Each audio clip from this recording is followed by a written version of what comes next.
দর্শক, দীর্ঘদিন পর দলে ফিরেছেন নাহিদ রানা, দুর্দান্ত ফর্মে আছেন মুস্তাফিজুর রহমান। পাকিস্তানের বিপক্ষে বেশ চমক দিয়ে ঘোষণা করা হয়েছে বাংলাদেশের ওয়ানডে স্কোয়াড, যেখানে সবচেয়ে বেশি পরিবর্তন এসেছে।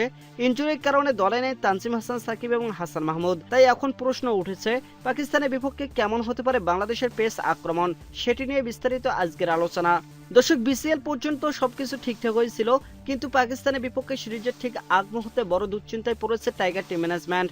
কারণ একই সময় দলের একাধিক পেসার ইনজুরিতে পড়েছেন, ফলে 3 ম্যাচের সিরিজের জন্য পেস ইউনিটে একাধিক পরিবর্তন আনতে হয়েছে।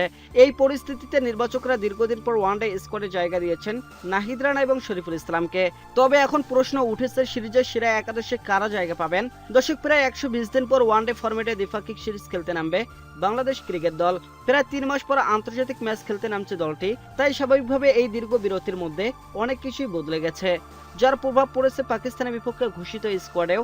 ইনজুরির কারণে এই সিরিজে খেলা হবে না ডানহাতি ফাস্ট বোলার তানজিম হাসান সাকিবের।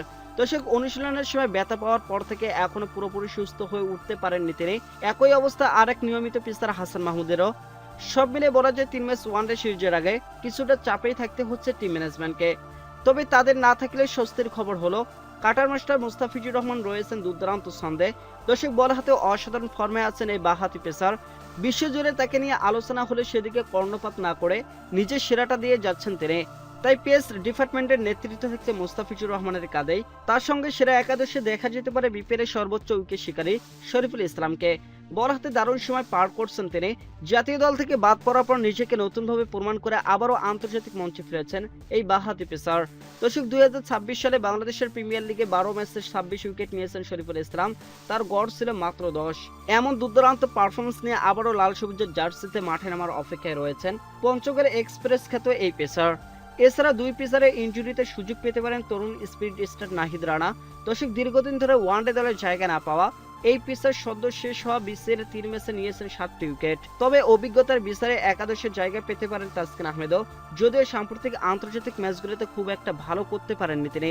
সব মিলে বলা যায় আসন্ন পাকিস্তান সিরিজে টাইগারদের পেস ইউনিটে কয়েকটি পরিবর্তন দেখা গেলেও দলে রয়েছে ভালো ভারসাম্য। বোলিং আক্রমণে রয়েছে বেশ কিছু পরিচিত নাম, যারা হতে পারেন এই সিরিজে দলের এক্সপেক্টর। দর্শক, আগামী 9 মার্চ ঢাকায় পা রাখবে পাকিস্তান দল। মিরপুর শেরেবাংলা জাতীয় ক্রিকেট স্টেডিয়ামে অনুষ্ঠিত হবে ওয়ানডে সিরিজের 3টি ম্যাচ, যথাক্রমে 11, 13 ও 15 মার্চ।